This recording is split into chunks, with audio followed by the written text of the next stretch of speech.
તો ભાદરવી પૂનમનો આ મહાકુંભ કે જ્યાં દાંતાથી અનેક ભક્તોમાં ભારે ઉત્સાહ જોવા મળી રહ્યો છે। બનાસકાંઠાના ભાદરવી મહાકુંભનો સંઘ હાલ દાંતા પહોંચ્યો છે। આ સૌથી જૂનો લાલ દંડા પગપાળા સંઘ દાંતા પહોંચ્યો છે। ભક્તોમાં ભારે ઉત્સાહ જોવા મળી રહ્યો છે। સતત 191મા વર્ષે આ સંઘ દાંતા ખાતે પહોંચ્યો છે। દાંતા રાજવીના નિવાસસ્થાન ખાતે સંઘ પ્રયાણ કરશે।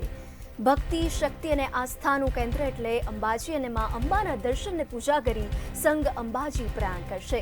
હાલ ભક્તોમાં ભારે ઉત્સાહ જોવા મળી રહ્યો છે। અમદાવાદના રાયપુરથી નીકળતો આ સંઘ દાંતા પહોંચ્યો છે અને ટૂંક જ સમયમાં પ્રયાણ કરશે। લાલ ધ્વજાઓની સાથે આ નીકળેલો લાલ દંડા સંઘ દાંતા પહોંચ્યો છે।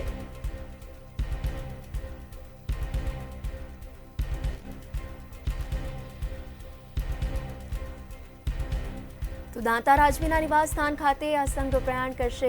માં અંબાના દર્શન પૂજા કરીને સંઘ અંબાજી પ્રયાણ કરશે। ભાદરવી પૂનમનો આ મહાકુંભનો આ અનેરો ઉત્સાહ જોવા મળી રહ્યો છે। સૌથી જૂનો સંઘ જેને આ પરંપરા ભાદરવી પૂનમના મેળાની શરૂઆત કરી હોય તો આ લાલ ઝંડા સંઘ છે। લગભગ આજથી 260 કે 200 I don't know exact number તો 273 યર્સ આઈ છે। એના પહેલા અમદાવાદમાં પ્લેગ થયો હતો, ત્યાંથી નગર શેઠોએ 4 ખાલી બ્રાહ્મણને મોકલ્યા હતા। ત્યારથી આ ભાદરવી પૂનમની પ્રથા ચાલુ થઈ છે।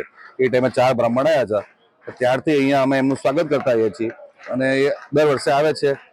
પહેલા સંઘ મોટું હતું, હવે સંખ્યામાં ઓછું થયું છે, પણ સતત જૂનું સંઘ હોય તો લાલ ઝંડા સંઘ। ઓકે, 191 વર્ષથી આપની આજે પદયાત્રા છે તે ચાલી રહી છે। સૌથી જૂની પદયાત્રા કહેવાય છે। આજે પણ હવે દાંતા પહોંચી ગયા છો, કેટલો ઉત્સાહ છે, શું કહેવા માંગો છો?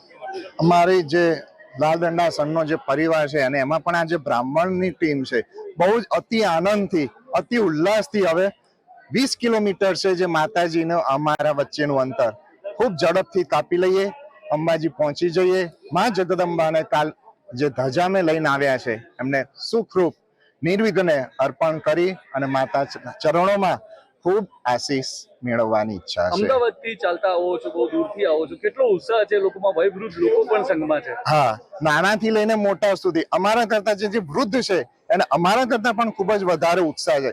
જલ્દી પોતાની શક્તિ નથી, શરીરમાં તાકાત નથી, છતાં પણ જેમ તેમ કરીને અને માતાજીને પહોંચવા માટે થનગની રહ્યા છે। એટલો જ ઉત્સાહ અમારામાં પણ છે।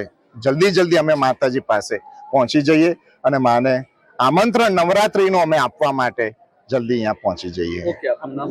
ઉદય પાઠક, અમદાવાદ।